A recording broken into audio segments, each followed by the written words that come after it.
आप में से कितने लोगों के hero APJ Abdul Kalam sir हैं? जानते हैं उनके हीरो कौन थे? स्वामी विवेकानंद। अच्छा, आप में से कितने लोग निकोला टेस्ला के 300 से ज्यादा पेटेंट्स और इन्वेंशन से इम्प्रेस्ड हैं? जानते हैं उनके हीरो कौन थे? स्वामी विवेकानंद। हम में से कौन सुभाष चंद्र बोस या लाल बहादुर शास्त्री को हीरो मानता है? ऑब्वियसली अब आपको पता चल ही गया होगा कि वो किन्हें हीरो मानते थे, और वो हैं स्वामी विवेकानंद। और आज की इस वीडियो में हम स्वामी विवेकानंद की बायोग्राफी के बारे में बात करेंगे और ऐसी क्या चीज है जिससे नरेन स्वामी विवेकानंद बन गए। तो आइए स्टार्ट करते हैं। स्वामी जी की मदर भगवान पर बहुत विश्वास करती थी। वो बहुत पूजा पाठ किया करती थी ताकि उन्हें एक ऐसा बेटा मिले जो उनके फैमिली का नाम ऊंचा कर सके। एक दिन उनकी मदर भुवनेश्वरी देवी ने सपने में भगवान शिव को देखा। उन्होंने देखा भगवान उनसे कह रहे थे कि वो उनके बेटे के रूप में जन्म लेंगे। ये सुनकर वो बहुत खुश हो गई और उनकी आंखों में खुशी के आंसू आ गए। और 12 जनवरी 1963 में मकर संक्रांति के दिन स्वामी जी का जन्म हुआ। उनकी फैमिली ने स्वामी जी का नाम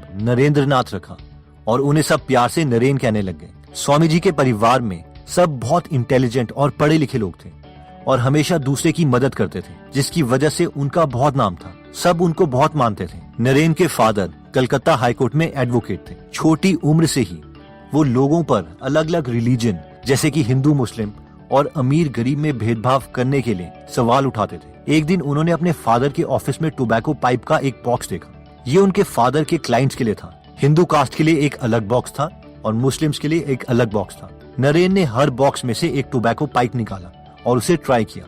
उनके फादर ने जब ये देखा तो उन्हें बहुत डांटा, पर नरेन ने कहा, मुझे तो इन दोनों टोबैको पाइप्स में कोई डिफरेंस नहीं लगता। नरेन जब छोटे थे तो एक दिन उन्हें दो तरह के सपने आए। पहला, एक बहुत पढ़ा लिखा आदमी है जिसके पास बहुत पैसा है और सोसाइटी में उसका नाम बहुत ऊंचा है। उसके पास एक सुंदर घर है, उनकी वाइफ और प्यारे बच्चे हैं। दूसरा सपना था एक मॉन्क जो एक जगह से दूसरी जगह घूमता रहता है। उन्हें सिंपल लाइफ पसंद है। पैसा और दूसरी सुख सुविधा देने वाली चीजें उन्हें खुश नहीं करती। उनकी बस यही इच्छा है कि वो भगवान को जाने और उनके और पास चले जाएं। नरेन जानते थे कि वो इनमें से कुछ भी बन सकते थे। उन्होंने बहुत गहराई से सोचा और उन्हें एहसास हुआ कि वो एक मॉन्क यानी पुजारी की तरह ही जीना चाहते हैं। दुनिया में क्या क्या नया इन्वेंट हो रहा है, क्या क्या अचीवमेंट हो रही है, इनमें उन्हें कोई इंटरेस्ट नहीं था। उनके पास एक क्लियर गोल था। उन्हें भगवान को देखना था। उन्हें एक्सपीरियंस करना था कि भगवान से मिलना कैसा लगता है। वो चाहते थे कि कोई ऐसा इंसान उन्हें रास्ता दिखाए जिन्होंने खुद भगवान को देखा हो। नरेन श्री राम कृष्ण से दक्षिणेश्वर मंदिर में मिले थे। वो नरेन से मिलकर बहुत इम्प्रेस हुए। रामकृष्ण समझ गए थे कि नरेन दूसरे बच्चों से अलग है। ऐसा लगता था जैसे नरेन की आंखें हमेशा मेडिटेशन में ही लीन रहती हैं। वो अपने कपड़ों या वो कैसे दिख रहे हैं उस पर बिल्कुल ध्यान नहीं देते थे। मास्टर रामकृष्ण बहुत खुश थे कि फाइनली उन्हें एक ऐसा स्टूडेंट मिल गया है जिसके साथ वो अपने विचारों को शेयर कर सकते थे। रामकृष्ण की डेथ के बाद सारे मॉन्क बेघर हो गए। नरेन अब 23 साल के हो चुके थे। अब ये उनकी रिस्पॉन्सिबिलिटी थी कि वो नए मॉन्क का ध्यान रखें और उन्हें पढ़ाएं। नरेन पूरे मन से नए स्टूडेंट्स को पढ़ाने में लग गए। घर में सबसे बड़े होने के कारण वो दिन भर अपनी फैमिली की तरफ अपनी ड्यूटी पूरी करते और रात को मठ में अपने स्टूडेंट्स और भाइयों को सिखाने चल जाते। सारे स्टूडेंट्स ने साधु के जैसा जीवन पूरी तरीके से अपना लिया था। वो अपना पूरा दिन पूजा, पढ़ाई और मेडिटेशन में बिताते थे। इस सब में वो इतने खो जाते थे कि कभी कभी खाना तक भूल जाते थे। नरेन चाहते थे कि उनके साथ जितने भी लोग हैं, जितने भी भाई हैं, उन्हें हर चीज के बारे में पूरी नॉलेज हो। वो उनके साथ बहुत सी बातें शेयर करते और उनकी नॉलेज को इंक्रीज करते। दुनिया की अलग अलग बुक्स पढ़ के उन्हें सुनाते। नरेन उन्हें दूसरी कंट्रीज की हिस्ट्री और पॉलिटिकल सिस्टम के बारे में भी बताते। उन्होंने उन सबको प्लेटो, एरिस्टोटल, बुद्ध, हेगल, केंट और भी बहुत सारे लोगों के बारे में बताया। उन्होंने सबको कर्म, योग, भक्ति और ज्ञान के बारे में समझाया और सिखाया, जिससे उनकी नॉलेज लाइफ के हर एक एरिया में बहुत अच्छी होगी। उनके पास सिर्फ एक डंडा और एक कटोरा था, बस वो ऐसे ही चलते रहते। सबसे पहले वो वाराणसी गए, जिसे इंडिया की सबसे पवित्र जगह माना जाता है। ये वही जगह है जहाँ बुद्ध और शंकराचार्य जैसे संतों को भगवान से ज्ञान मिला था। नरेन को यहाँ आकर बहुत अच्छा लगा, मानो जैसे उनमें एक नई एनर्जी भर गई हो। वाराणसी के बाद नरेन अयोध्या गए। इतना लंबा सफर नरेन ने नंगे पैर और बिना पैसों के तय किया। एक दिन एक अछूत यानी अनटचेबल टोबैको पाइप पी रहा था। नरेन ने उसे पाइप मांगी, मगर उसने देने से मना कर दिया क्योंकि उसे लगा कि नरेन एक हिंदू है और ये नरेन के रिलीजन के खिलाफ था। नरेन का मूड खराब हो गया और उन्होंने खुद से कहा कि कितने शर्म की बात है कि हम इतने बुरे कास्ट सिस्टम में फंसे हुए हैं। नरेन वापस उस आदमी के पास गए और उससे टोबैको पाइप मांगा। उसने फिर मना कर दिया और अब नरेन नहीं मानने वाले थे और आखिरकार उन्होंने उससे पाइप लेकर पी ही ली। स्वामी जी को अमेरिका में एक होप और अपॉर्चुनिटी दिखाई दी क्योंकि वहाँ कोई कास्ट सिस्टम नहीं था। पार्लियामेंट ऑफ रिलीजन एक बहुत अच्छा मौका था इंडिया के लिए मदद मांगने का। स्वामी जी से उन्हें इंडिया का एंशिएंट नॉलेज मिल सकता था और बदले में इंडिया उनसे मॉडर्न टेक्नोलॉजी के बारे में सीख सकता था।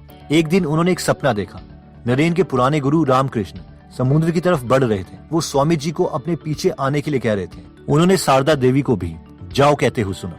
उन्हें ऐसा लगा कि उन्हें अमेरिका जाना चाहिए। अब उन्हें समझ में आ गया था कि रामकृष्ण और माँ शारदा देवी की ब्लेसिंग्स उनके साथ हैं। उन्हें विश्वास हो गया था कि ये वही है जो उन्हें करना है और वो सही रास्ते पर आगे बढ़ रहे थे। पार्लियामेंट ऑफ रिलीजन सितंबर 1893 में खोला गया। ये एक फेयर जैसा था जो वर्ल्ड कोलंबियन एक्सपोजिशन नाम के एक इवेंट का पार्ट था। जब क्रिस्टोफर कोलंबस ने अमेरिका को खोजा था, ये उसे सेलिब्रेट करने के लिए मनाया जा रहा था। इसका मकसद ये दिखाना था कि वेस्टर्न कंट्रीज साइंस और टेक्नोलॉजी में कितनी आगे बढ़ गई है। क्योंकि रिलीजन भी हमारी लाइफ का एक इम्पोर्टेंट हिस्सा है, इसीलिए उसे भी इस इवेंट में शामिल किया गया। उस हॉल में कम से कम 7,000 लोग जमा हुए थे। पूरी दुनिया के रिलीजियस लीडर्स आए थे। हर रिलीजन को पेश करने के लिए एक लीडर को भेजा गया था। ये रिलीजन थे इस्लाम, क्रिश्चियनिटी, शिंटोइज्म, कॉन्फ्यूशियनिज्म, बुद्धिज्म, हिंदुइज्म और जैनिज्म। हर एक लीडर को सामने आकर स्पीच देनी थी। स्वामी जी बहुत नर्वस थे। उन्होंने कोई स्पीच तैयार नहीं की थी। उन्हें पता नहीं था कि उन्हें इसकी जरूरत पड़ेगी। वो पहली बार इतने सारे लोगों के सामने स्पीच देने वाले थे। उन्होंने वहाँ काम कर रही टीम से कहा कि उन्हें सबसे लास्ट में बुलाया जाए। आखिर उनके बोलने की बारी आ गई। उनके सबसे पहले वर्ड्स थे brothers and sisters of America.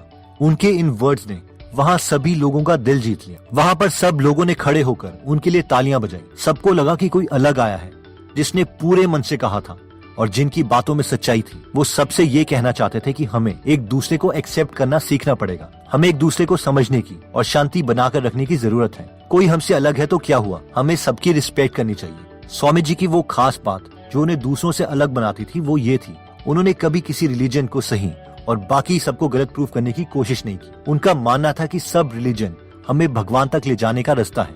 वो कहते थे कि किसी मकान में अंदर जाने के बहुत सारे दरवाजे हो सकते हैं। पार्लियामेंट्स ऑफ रिलीजन के बारे में इंडिया में खबरें आने लगी। न्यूज़पेपर्स और मैगजीन्स में स्वामी जी की स्पीच छपने लगी। सारे इंडियंस को बहुत प्राउड फील हो रहा था। मठ में जो उनके भाई थे उन्हें विश्वास नहीं हो रहा था कि क्या ये वही नरेन है जिनका इतना नाम हो गया है। जब स्वामी जी ने उनको लेटर लिखा तब जाकर सबको विश्वास हुआ। अमेरिका में स्वामी जी की बहुत लोग मदद कर रहे थे, लेकिन वो उन पर डिपेंडेंट नहीं होना चाहते थे। इसलिए वो अमेरिका में जगह जगह जाकर लेक्चर्स देने लगे ताकि उन्हें कुछ पैसे मिल सके। हर जगह उन्होंने दया और सबको एक्सेप्ट करने वाली सोच को फैलाने की कोशिश करी। स्वामी जी ने न्यूयॉर्क, बॉस्टन, वॉशिंगटन और कैम्ब्रिज में लेक्चर्स दिए। उनका जो गोल था वो अब जाके पूरा हुआ था। उन्होंने पूरी दुनिया को अपने विचारों के बारे में बताया था और इसी वजह से अब वो इंडिया में गरीब लोगों की मदद कर सकते थे। जब स्वामी जी इंडिया पहुंचे तो हजारों लोग पोर्ट पर स्वामी जी के आने का वेट कर रहे थे। जब उनके कपड़े की एक झलक दिखाई दी तो वो सब खुश हो गए और उनका नाम लेकर चीयर्स करने लग गए। उनको रिस्पेक्ट देने के लिए वो सब लोग जमीन पर बैठ गए।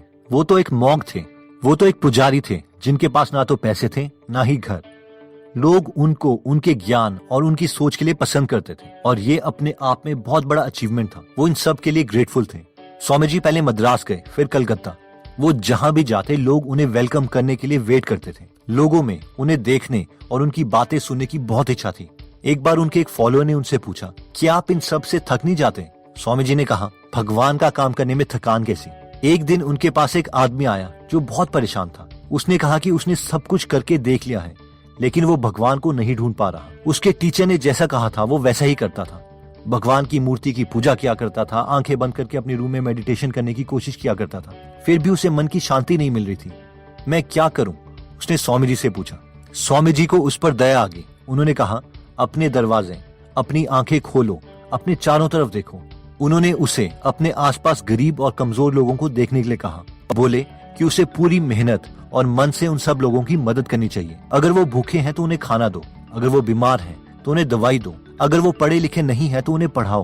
पूरे मन से उनकी सेवा करो, तभी तुम्हें शांति मिलेगी। स्वामी जी को अस्थमा हो गया था। डॉक्टर्स ने उन्हें नॉर्थ इंडिया जाने के लिए कहा क्योंकि वहाँ पर क्लाइमेट अच्छा था। नॉर्थ के लोग बहुत समय से स्वामी जी को बुला रहे थे, इसलिए स्वामी जी मान गए। अपने फ्रेंड को लिखे हुए लेटर में उन्होंने कहा था कि वो बहुत थका हुआ महसूस कर रहे हैं। स्वामी जी ने नॉर्थ इंडिया के हर एक स्टेट में लेक्चर दिए। स्वामी जी एकता को बढ़ावा देने के लिए एक कास्ट को दूसरी कास्ट में शादी करने की बात भी करते थे।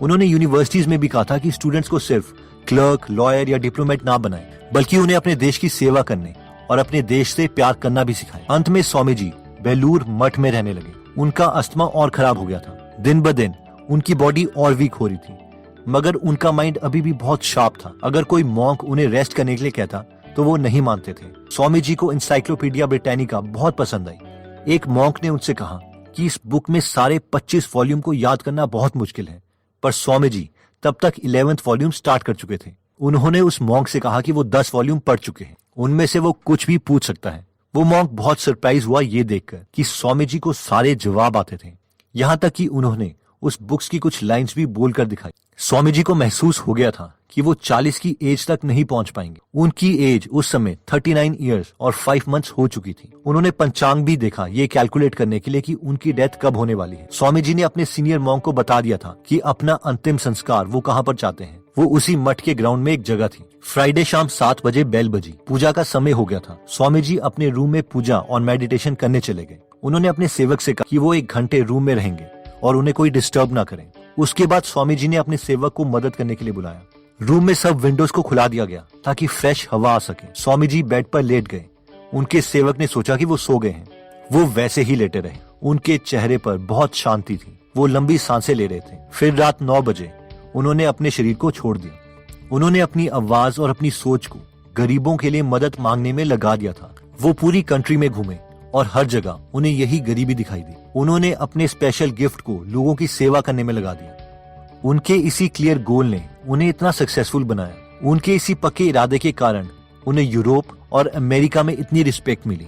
दोस्तों, इस वीडियो में हमने स्वामी विवेकानंद जी के बारे में देखा और जाना। हमने उनकी सच्चाई, उनके विश्वास और वो कितने दयालु थे ये जाना। वो सच में एक महान इंसान थे जिनकी जितनी भी तारीफ की जाए कम है। उन्होंने प्यार, शांति बना के रखना और एक दूसरे को एक्सेप्ट करने की बात पर हमेशा जोर दिया। अब ये हमारी ड्यूटी है कि हम उन्हें हमेशा याद रखें और इसे ज्यादा से ज्यादा लोगों को बताएं। तो दोस्तों, अगर आप स्वामी विवेकानंद की डिटेल में हिंदी में बायोग्राफी सुनना चाहते हैं या उनकी बुक कर्म योगा सुनना चाहते हैं तो आप हमारी गीगल ऐप डाउनलोड कर सकते हैं, जहां पर 130 से ज्यादा बुक समरीज हिंदी में फ्री में अवेलेबल है। अगर आपको फ्री समरी की क्वालिटी अच्छी लगे और अगर आप अपनी नॉलेज में इन्वेस्ट करना चाहते हैं तो आप प्रीमियम मेंबरशिप भी ले सकते हैं। दिवाली से पहले फर्स्ट 100 यूजर्स के लिए 100 रुपीज बचाने का मौका है, जिसके लिए आप सेव 100 कूपन कोड यूज कर सकते हैं। एनीवेज दोस्तों, अगर आप ऐसी नॉलेजेबल वीडियोस मिस नहीं करना चाहते तो सब्सक्राइब करने के बाद बेल का बटन जरूर दबा दीजिए। आप कमेंट करके ये भी बता सकते हैं कि आप नेक्स्ट वीडियो किस टॉपिक पर चाहते हैं। जल्दी हम आपसे दोबारा मिलेंगे।